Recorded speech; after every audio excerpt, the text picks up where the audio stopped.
dans l'est de la République démocratique du Congo. 19h à Beni-Saké et ici 18h.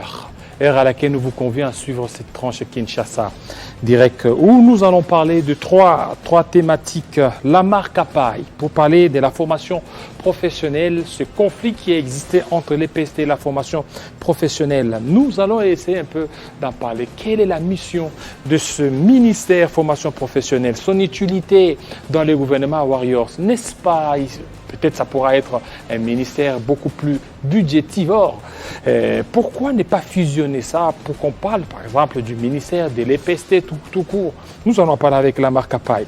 Magloire Paloukou, quel plan quel plan des contingences quant à ce qui concerne Goma? Nous allons aussi essayer d'en parler. Est-ce que faudra-t-il délocaliser la ville de Goma? Puisqu'il y a plusieurs voix qui se sont déjà levées pour demander la délocalisation de cette ville. Parce que, vous le savez tous très bien, il y a eu cette éruption volcanique. Vital Kamere entre espoir et aussi la politique. Tchantumba, cadre de l'UNC, nous allons le recevoir. Voilà ce qui fera beaucoup plus la charpente de notre Kinshasa Direct tout à l'heure, monsieur Lamar Kapaï. C'est tout de suite là.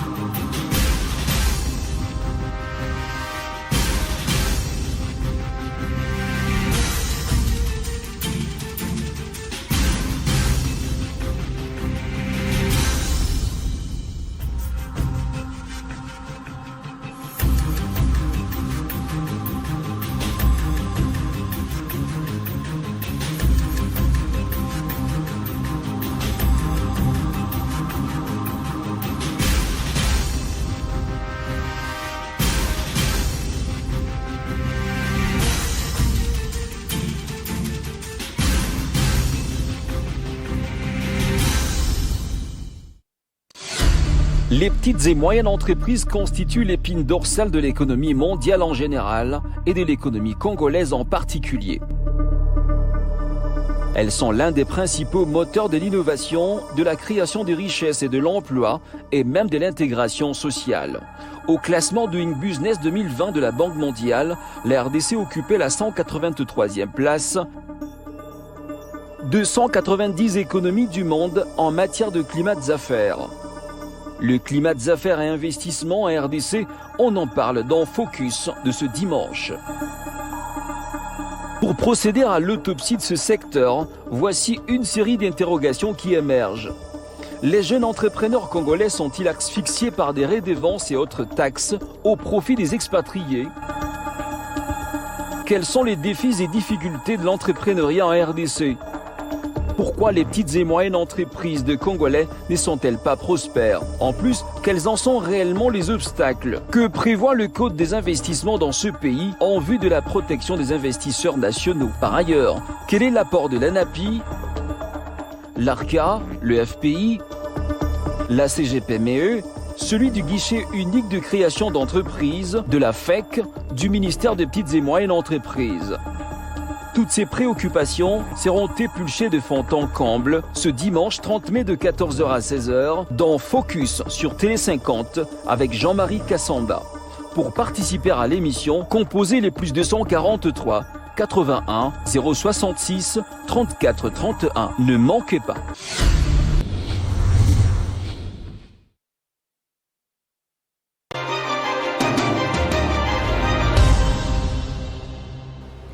Voilà l'enseignement professionnel. Nous allons en parler avec M.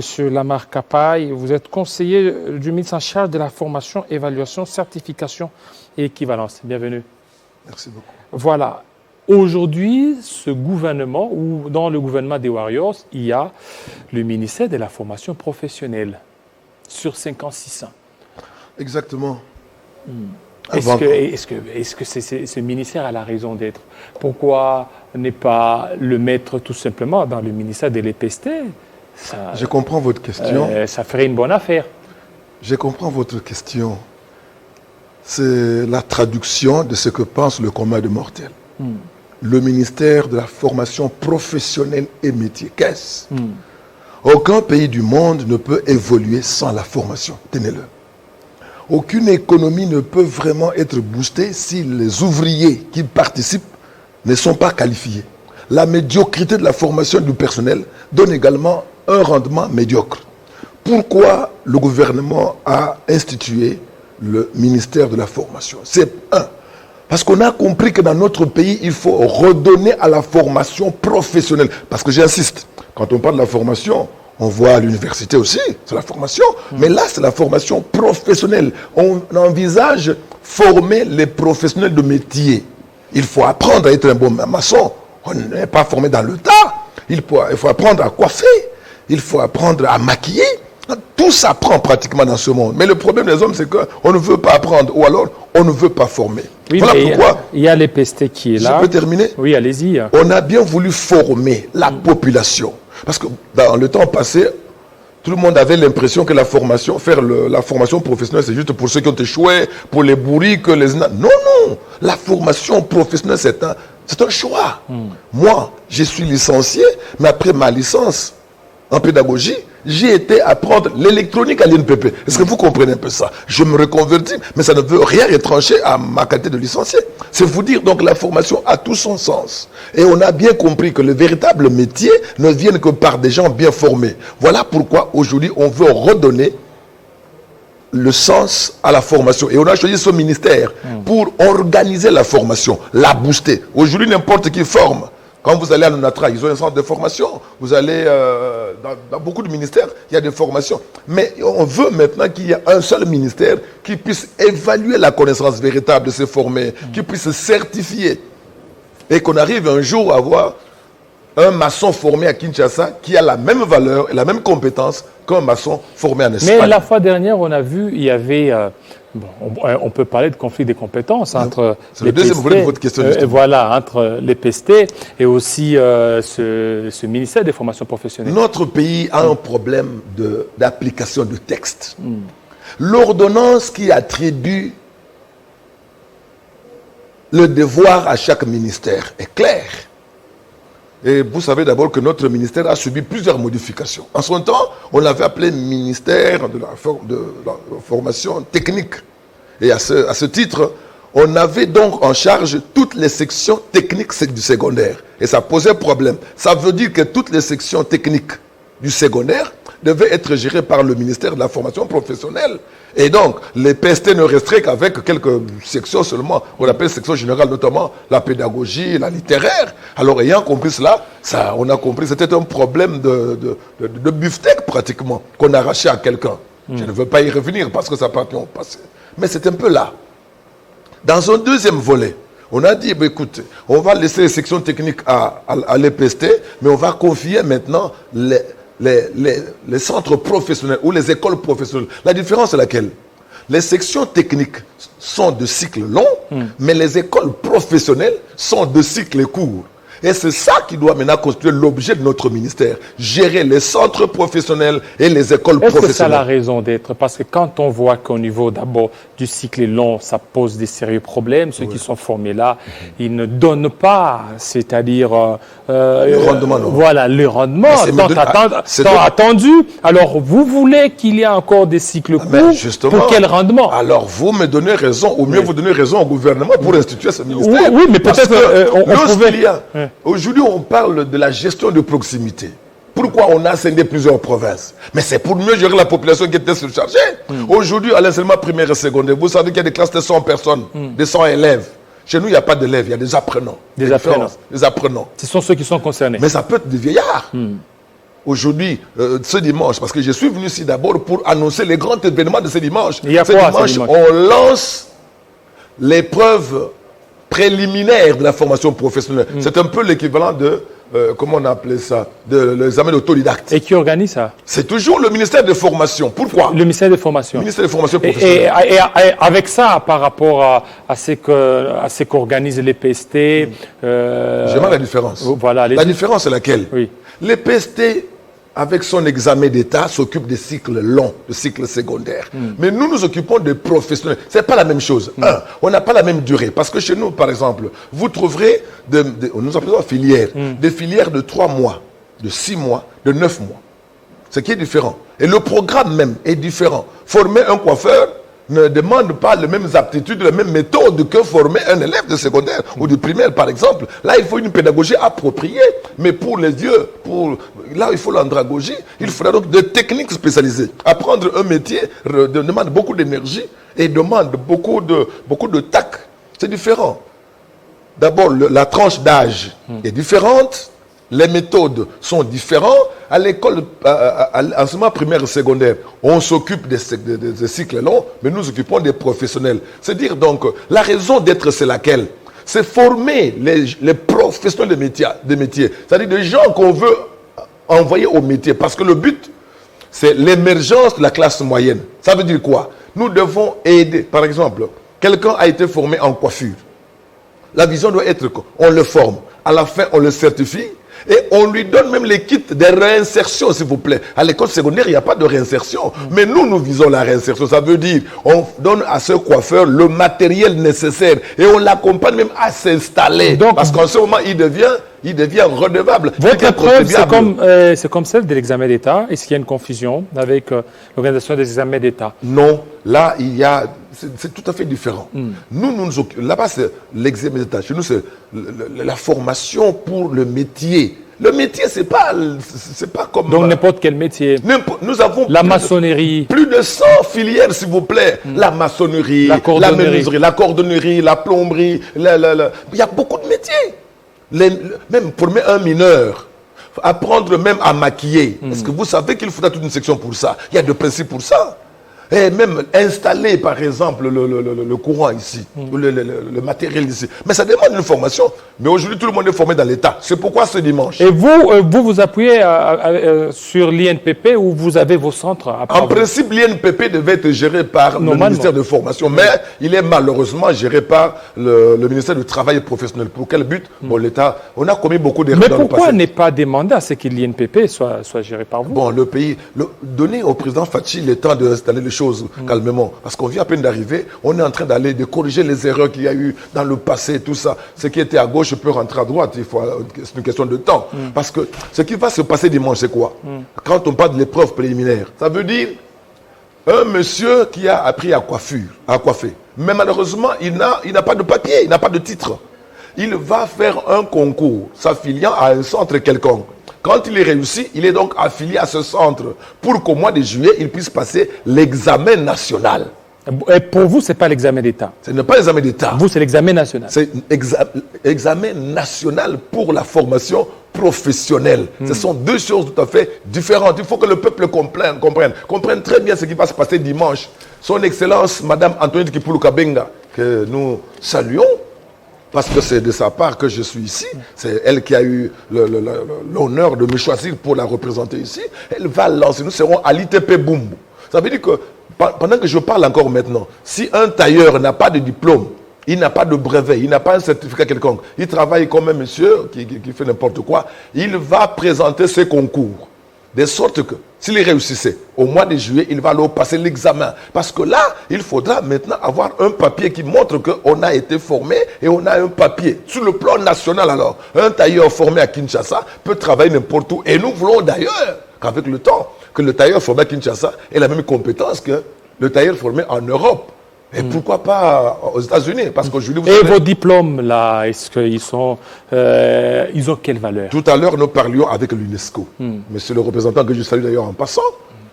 Dans le temps, n'importe qui pouvait certifier. Par exemple, à la Régie des eaux, on forme des ouvriers, on les certifie. À l'INPP, on certifie. À l'ONATRA, on certifie. N'importe qui peut certifier. Ce n'est pas comme ça.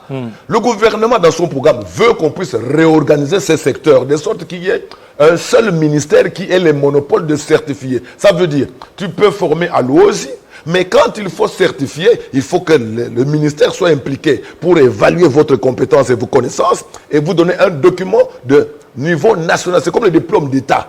Mais alors cette fois, c'est ça pour les métiers. Avec plus de 80, même une centaine de filières que nous avons. Voilà. Il ne faut pas qu'il y ait de confusion entre... Parce que vous savez, dans le passé, j'avais dit que c'était une question de texte. On a créé un peu de mêle-mêle. Mais aujourd'hui, on sait que c'est le ministère de la formation professionnelle et métier qui s'occupe de la formation. Ça veut dire C'est ce ministère qui doit organiser tout ce qui s'appelle filière formationnelle. En d'autres termes, tout ce qui conduit au métier. Parce que ce qu'on veut, c'est l'émergence d'une classe moyenne. La classe moyenne, c'est quoi? Les gens qui étaient dans l'informel, ils doivent rentrer dans le formel.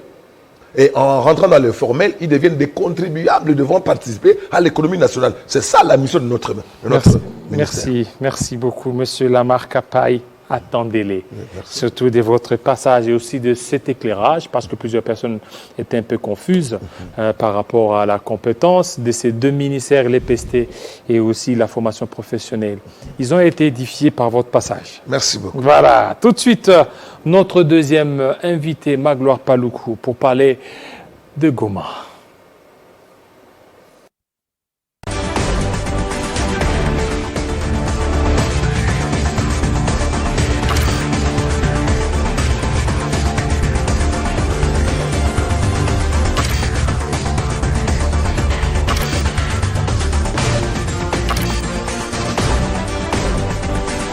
Télé 50 en rouge et blanc. Oui, c'est chic, c'est doux. Restez chez vous sur Télé 50. Très bientôt.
Voilà, quel plan de contingence pour la population en détresse au niveau de Goma.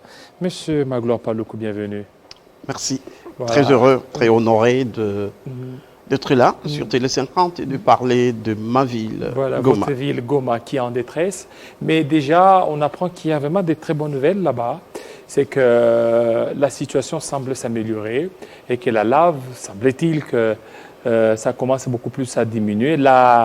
Donc le mouvement sismique diminue de plus en plus. Depuis hier 18h, il n'y a plus de tremblements de terre graves. Le mouvement sismologique, peut-être qu'il a diminué, mais le débat scientifique est encore houleux. Chacun y apporte sa spécialité. Ce n'est pas vraiment ce qu'on pourrait attendre. Je ne vais pas m'éterniser sur la question scientifique, parce qu'eux-mêmes se contredisent. Les scientifiques. Bon, maintenant, là, je viens d'avoir des messages de Goma pour dire que le volcan a commencé à fumer, que bon, ça veut dire c'est calme. Bon, je ne vais pas revenir sur les informations des Il y a une fumée blanche, semble-t-il. Ben oui, mais ce sont des informations de rue qu'on a dans les réseaux sociaux. Mais au moins, au niveau scientifique, on attend encore. Je venais de parler, en préparant cette émission avec le responsable de la protection civile, Joseph Makundi, il se refuse de se déclarer, d'avoir des questions précises sur les aspects techniques et scientifiques. Et pourquoi tout ça? Est-ce que parce qu'il y a eu la négligence de l'alerte de l'OVG, qu'aujourd'hui il y a encore des tâtonnements, vous ne voulez pas vous lancer dans certaines questions assez cruciales? Bon, en effet, cette éruption volcanique est assez particulière. Hein. C'est un peu démoniaque, je veux dire. Démoniaque? Bah, non, c'est entre guillemets. Oui, entre guillemets, oui. Oui, parce qu'il y a eu éruption volcanique sans tremblement de terre, sans alerte, sans avertissement, sans odeur. Parce que, bon, sans grondement même. Puis d'un coup, il y a eu... Mais l'OVG aurait alerté. Oui, mais les alertes de l'OVG existent toujours. Mais au moins, pour parler scientifique maintenant, hein, l'éruption volcanique fait débat. Ils disent par exemple que l'éruption est souterraine et que la lave est en train de passer sous la terre. Le magma est en train de bouger sous la terre. J'ai demandé à un scientifique, c'est à combien de mètres de la surface de la Terre? Personne ne sait définir. Bon, les experts qui sont entrés dans le cratère ces derniers jours expliquent que le magma a diminué. C'est une bonne nouvelle. Mais au niveau humanitaire, c'est quand même... c'est déplorable qu'il y a pas de bonne nouvelle. Voilà, quel plan pour le contingentement de la population qui est vraiment en détresse? Parce qu'aujourd'hui, on a vu avec ce qui se passe beaucoup plus une forte délégation gouvernementale qui est descendue, mais il y a encore des tâtonnements par rapport à ça. Tâtonnements et désordres comme ça caractérise souvent... Tâtonnements et désordres. Et désordres comme ça caractérise souvent notre pays à un certain niveau. Je vais raconter. En ce moment même, pendant que nous parlons, il y a déjà des cas de choléra au niveau de Saké à 27 km, mais le choléra qu'on a rencontré, que les déplacés de Goma, nous avons rencontré là-bas. Bon. Tâtonnement, puisque c'était imprévu, moi je dis, je suis en train de défendre les experts de l'OVG. C'est des messieurs qui ont étudié au Japon. C'est des messieurs qui contrôlent le mouvement sismique et sismologique pendant tout le temps. Mais c'est une éruption volcanique inattendue, mais où ça a pris de court l'État qui n'était pas préparé, la population qui n'était pas préparée, le pauvre gouverneur militaire, mon général, je vous salue, qui est parti pour battre les ADF. Mais les voilà maintenant combattre un volcan. Et il y a même d'autres qui demandent à ce que pendant ce temps, il ne fallait pas qu'on mette à la tête de la province un militaire, il fallait que ce soit un civil pour maîtriser cette situation. Les militaires, parce que lui, il est là pour une mission précise. C'est de longues discussions. Oui. Il est parti, le gouverneur militaire est allé combattre l'insécurité. Il n'est pas parti combattre des questions humanitaires, ni la gouvernance. Voilà. Bon, c'est un autre débat. De toutes les façons, il y a des gens qui travaillent avec lui et autour de lui. Moi, je dis que, par exemple, à Saké, je venais de parler avec le Mwami Primo Baouma, le chef coutumier du groupement de Kamuronza. Là, par exemple, dans son groupement à Saké, à 27 km à l'ouest de Goma, c'est un groupement qui a, tous les groupements, à peu près 56 000 à 57 000 habitants. Mais il y a plus de 500 000 à 1 million de gens qui sont partis là-bas. Donc, depuis quelques jours, on rencontra le choléra jusqu'à une dizaine de kilomètres. Il y a déjà le choléra qui est signalé. Qui était là avant. Il faut préciser. Ah bon? Ce ne sont pas les déplacés de Goma qui sont venus avec le choléra. Était au niveau de Saké. Oui, il y a 6 cas de choléra à Saké même et 2 cas à Minova, un peu plus loin. C'était des cas avec qu'ils ont rencontrés. Cet afflux, ça va certainement prendre de l'ampleur. Et il faut connaître Saké. Saké, c'est une roche.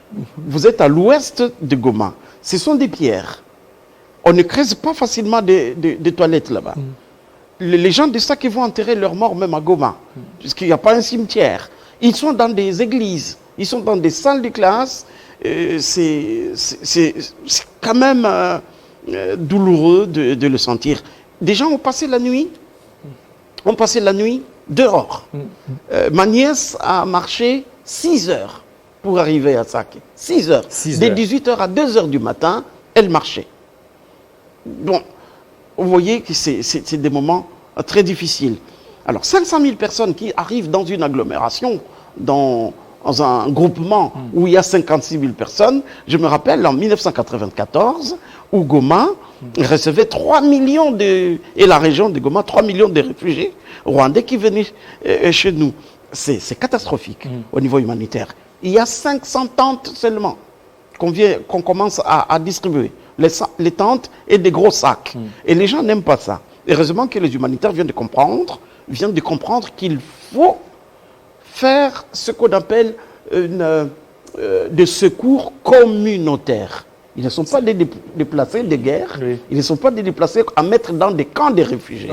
On va aider les communautés, les familles d'accueil. Ça, c'est quand même une bonne nouvelle. Et aujourd'hui, pour terminer, pour ces bonnes nouvelles, les mauvaises nouvelles qui s'entrevrochent, à RVA, à l'aéroport de Goma, comme l'aéroport est fermé, le directeur de RVA a très bien réfléchi. Il a pris de l'eau, il commence à distribuer de l'eau. Il a commencé à distribuer de l'eau gratuitement tout autour des habitations qui sont à l'aéroport. Très bonne nouvelle, mais la question scientifique est là. Le magma qui est en bas, puisqu'on a paralysé tout le monde en disant que l'éruption est souterraine, mais souterraine à quel mètre par rapport à la surface de la Terre? Est-ce qu'aujourd'hui, c'était un peu alarmant. Voilà, aujourd'hui, par rapport à cette situation, il y a d'autres voix qui se sont levées pour la délocalisation de la ville. Je vais vous raconter une anecdote, une petite histoire. En 1977, en janvier, le 10 janvier 1977, il y avait éruption volcanique. J'étais en 4e année primaire. Et Mobutu est venu rapidement, le président Mobutu, à Goma, parce que tout le monde voulait partir. Et les gens ont commencé à partir. Au nord de Goma, à peut-être une dizaine de kilomètres de Goma, les gens sont en train de prendre la direction du nord, qui vont vers Butembo, Rutshuru, Kanyabayonga et Beni. À l'ouest et au milieu de l'ouest, donc au centre-ouest, les gens sont en train de partir de Sake jusque Massissi, et au sud, sont en train de partir jusque Bukavu, en voiture ou en camion, en rencontrant effectivement les bons militaires assez zélés qui sont en train de faire taxer les camions qui amènent. Oui, et d'ailleurs nous dénonçons parce qu'on a même suivi catastrophique. sur des réseaux sociaux, il y a certains militaires zélés, tels que vous l'avez dit, qui continuent à tracasser Un colonel des bien paisibles, identifié, voilà, des paisibles qu'on voit. citoyens. Nous dénonçons, ce sont des citoyens qui méritent d'être protégés comme il se doit. Alors, leur infliger encore autre souffrance, c'est qu'ils ont. Et les camions qui payent 6 $. C'est inhumain. Voilà. 6 $, c'est trop. Ah bah oui, c'est ouais. trop pendant cette période. Et d'ailleurs, certaines sociétés de télécommunications commencent déjà à faciliter des 22h à 6h, donc des communications sont gratuites. Oui. C'est Parce la qu'il y a- montre en ce vraiment moment-là, de l'humanisme. En ce moment, il y a 500 enfants qui sont séparés de leurs parents. Effectivement. Je viens de voir une très douloureuse photo d'un enfant dans un hôpital de Goma. Mais alors, la responsable, Mama Rusimbuka, des affaires sociales à Goma, qui a un bureau d'alerte, et bien sûr, peut donner... Oui, allez-y l'attitude. au niveau de Alors, l'anecdote. les anecdotes, c'est quoi? Mobutu arrive, le président Mobutu arrive en janvier 77, il sent que tout le monde va partir. Il dit, je vais vous installer une télévision ici par satellite. C'est ainsi que Goma a eu, au mot Goma, notre pylône qui recevait une télévision, c'était pas Telsat ou Renatelsat et Prosat, qui recevait toutes les chaînes du monde. On avait déjà toutes les chaînes du monde avant même toutes les autres villes. Oui. Donc il est venu lui-même encourager la population de rester. On ne peut pas délocaliser Goma, c'est On ne peut injuste. pas. Le volcan Nyiragongo, c'est notre copine, C'est c'est votre notre copine. amie. Ah. Elle se révolte, elle se fâche. Nous avons peur, nous nous fâchons aussi contre elle parce que nous avons une histoire traditionnelle, une histoire coutumière avec le volcan Nyiragongo. Sur le mont Goma, c'est là qu'on jouait le tambour d'alerte.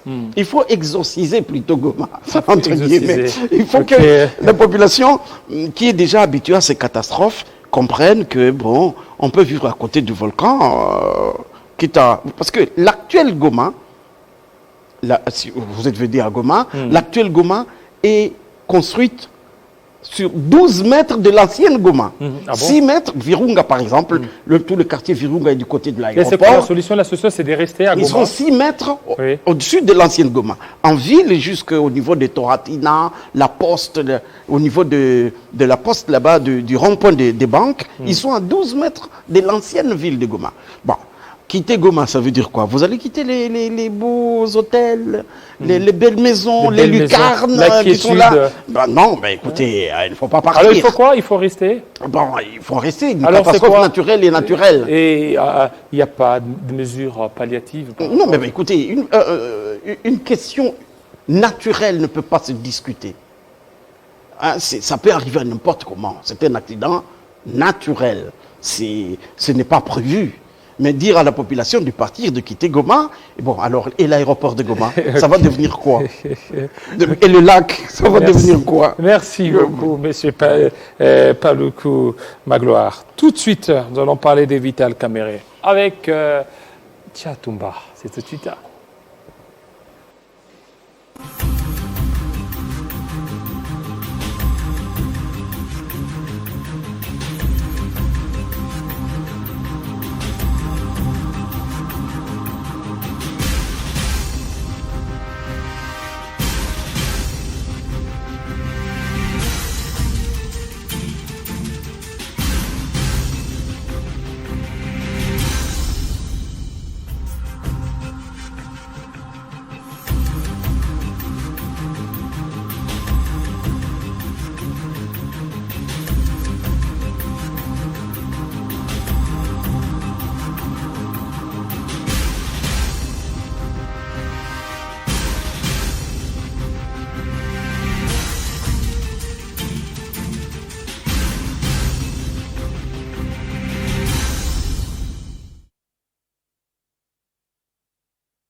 Les petites et moyennes entreprises constituent l'épine dorsale de l'économie mondiale en général et de l'économie congolaise en particulier.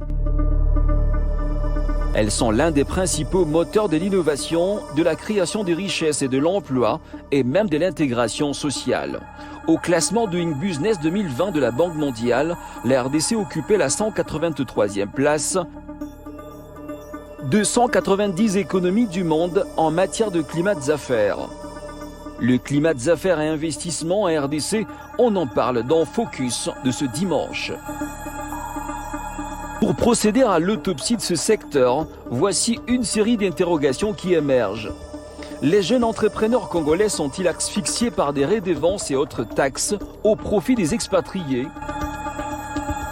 Quels sont les défis et difficultés de l'entrepreneuriat en RDC? Pourquoi les petites et moyennes entreprises de Congolais ne sont-elles pas prospères? En plus, quels en sont réellement les obstacles? Que prévoit le Code des investissements dans ce pays en vue de la protection des investisseurs nationaux? Par ailleurs, quel est l'apport de l'ANAPI, l'ARCA, le FPI, la CGPME, celui du guichet unique de création d'entreprises, de la FEC, du ministère des petites et moyennes entreprises? Toutes ces préoccupations seront épulchées de fond en comble ce dimanche 30 mai de 14h à 16h dans Focus sur Télé 50 avec Jean-Marie Kassamba. Pour participer à l'émission, composez les plus 243 81 066 34 31. Ne manquez pas.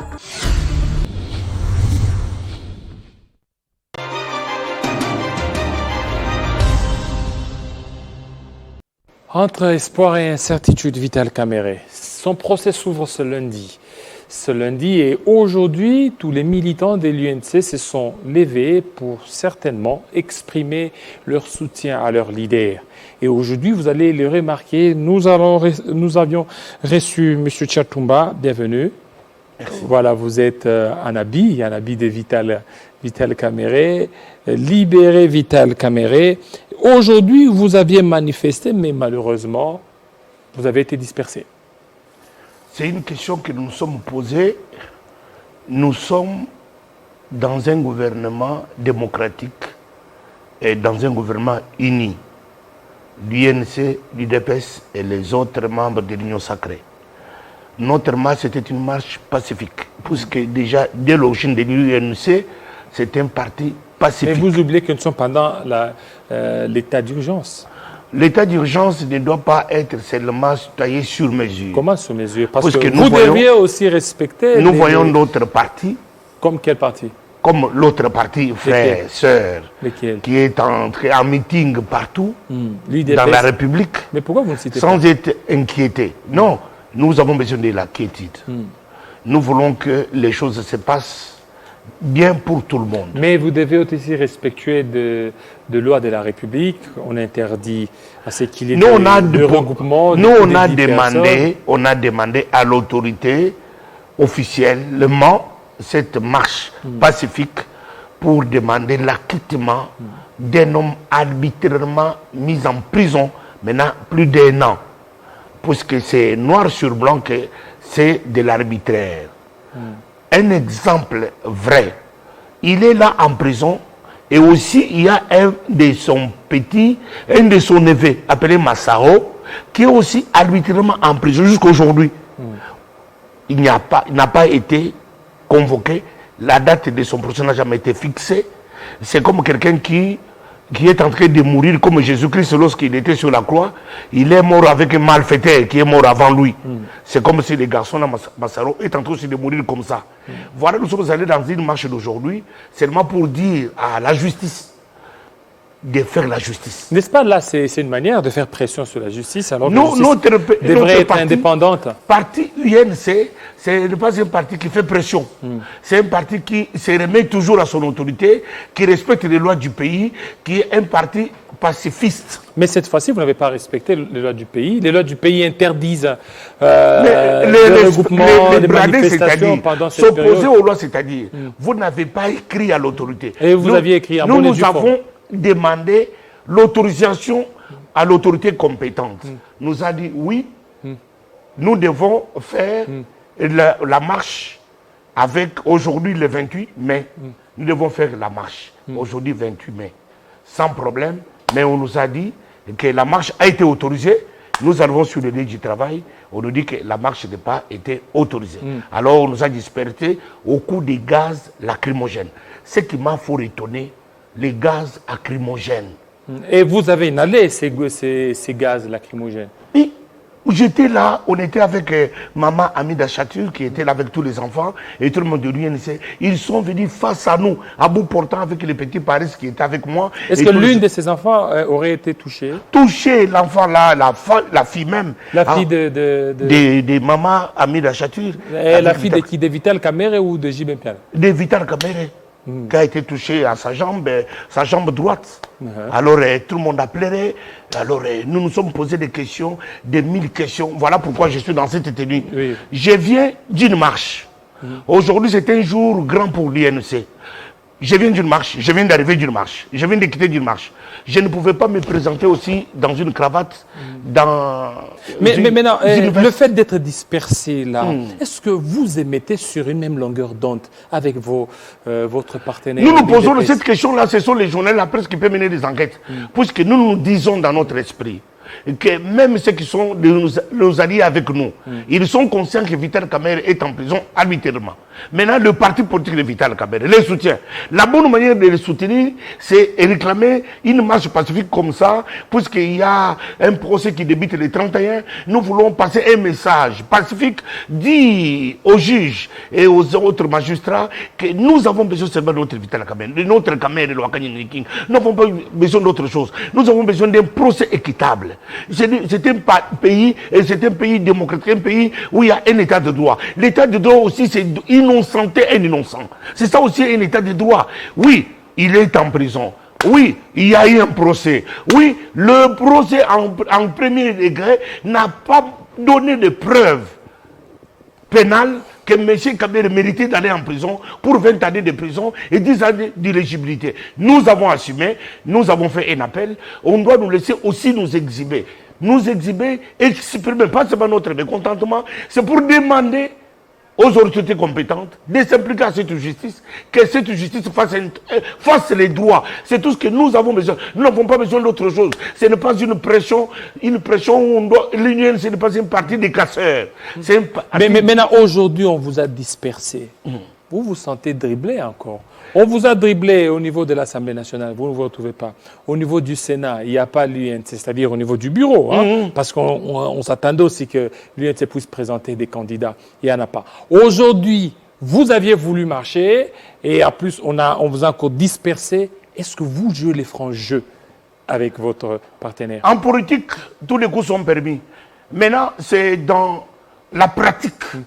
On ne peut pas commencer à oui, mais vous encaissez trop de coups, là. Nous encaissons parce que nous sommes dans une position voulue par les tierces personnes qui montent des coups, qui montent des procès, qui fabriquent des choses pour condamner, pour salir l'adversaire, pour salir les frères, les collaborateurs, les travailleurs, l'associé, les souillés, les condamner arbitrairement, mettre sur ses épaules des choses qui ne sont pas vraies. Ça se voit aujourd'hui que tous les peuples congolais est unanime, tout le peuple est unanime que ce qui se passe avec Vital Kamerhe, il ne mérite pas ça. Voilà, nous ne voulons pas condamner personne, nous disons seulement que la justice soit dite, que les droits soient faits, soient dites, pour que le lundi, le 31 de ce mois, que notre Vital Kamerhe, dans son procès d'appel, que le juge soit conscient que cet homme est en prison arbitrairement. Parce qu'il y a eu tout ce qu'on a dit que Vital Kamerhe avait pris. Nous avons vu ça à Dar es Salaam, nous avons vu ça à Lobito, nous avons vu ça ici à Matadi. Même le gouvernement sortant a dit que partout ces choses existent. Mais pourquoi Vital Kamerhe, nous posons les questions, pourquoi Vital Kamerhe doit continuer à être en prison? Et pourtant que les autres personnes qui étaient associées, condamnées avec lui dans ces procès, tous sont déjà dehors, ils mènent leur vie tranquillement, et Vital Kamerhe continue à vivre en prison. Aujourd'hui, nous voyons toute sa famille en destruction totale. Nous avons vu sa femme aujourd'hui, maman, Amida Chatur, avec tous les enfants, avec tout ça aujourd'hui, c'est un procès politique? Mais ça, c'est ça maintenant que Les conclusions, maintenant, nous vont dire C'est quoi? quoi la raison? La raison, c'est 2023. On ne sait pas, on ne sait pas. Et ça. si aujourd'hui 2023, Vital Kamerhe parvenait à résister, à désister, il dit que non, 2023, je vais soutenir Non. l'une des conditions, peut-être pour sa est-ce libération. que Vital Kamerhe, le congrès de l'UNC, avait déjà décidé que Vital Kamerhe devient le candidat en 2023? Tout ça, ce sont des supputations, ce sont des soupçons. On ne peut pas nous diriger le pays par rapport aux soupçons à monter des cabales contre les autres. Vital Kamerhe, c'est un parti organisé de l'UNC. L'UNC devrait s'asseoir, décider dans un congrès officiel que notre candidat c'est Vital Kamerhe. Il n'y a pas encore ça. Le peuple congolais maintenant n'a pas besoin d'élection, a besoin de manger, a besoin de sécurité. Vous savez ce qui se passe à Goma, nous devons trouver une solution. Voilà tout ce qui nous entoure. Ce n'est pas encore l'élection, ce n'est pas maintenant à l'ordre du jour. Mais pourquoi il doit mourir en prison? Mais vous êtes en coalition et en plus, même dans le gouvernement, il y a l'UNC qui est là, qui a une part belle, c'est-à-dire un ministère juteux, celui du budget. Oui. Et c'est lui aussi des affaires foncières. Oui. Ah, voilà, c'est ce qui fait que vous êtes mieux servi. Pourquoi manifester? Non, non, on ne manifeste pas contre tout ça. Manifester, c'est un message, on lance d'abord à Vital Kamerhe que nous te soutenons. Vital Kamerhe doit sentir que ceux qui sont dehors. Mais pourquoi ne pas faire comme vous avez fait la fois passée? Vous avez prié, on vous a même vu en train de motiver, de prêcher. Mais pourquoi ne pas Non, faire non, on ne ça peut aussi? pas faire répéter la même chose tout le temps, c'est ennuyant. Dieu veut la diversité aussi.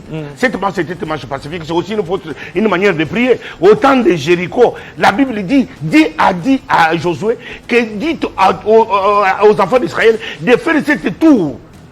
Ils ont marché. Ils ont fait tout, 7 fois le tour de Jéricho. À la 7e fois, ils ont sonné de trompette et ces murs de Jéricho étaient détruits et il y a eu la victoire d'Israël. C'est tout ce que nous voulons faire aujourd'hui, faire aussi ces tours comme au temps de Jéricho, marcher pacifiquement en implorant le Seigneur pour que les 31, que les juges soient saisis dans la paix, dans la quiété, pour que Vital Kamerhe, ces jours-là du 31, soit libre, soit acquitté. C'est tout ce que le message principal que l'UNC avait envie de donner. Merci. Merci beaucoup, Joseph Tchatumba. Surtout la promptitude avec laquelle vous avez répondu. Vous avez été dans la marche. Nous vous avions appelé, vous aviez répondu favorablement et pour donner votre version des faits. Ça n'est fini, fidèles téléspectateurs. La grande édition avec Amina Bayombo, il sera à 20h dans l'Est de la République démocratique du Congo, 19h ici à Kinshasa. Restez branchés sur nos antennes de Télé 50. À très bientôt.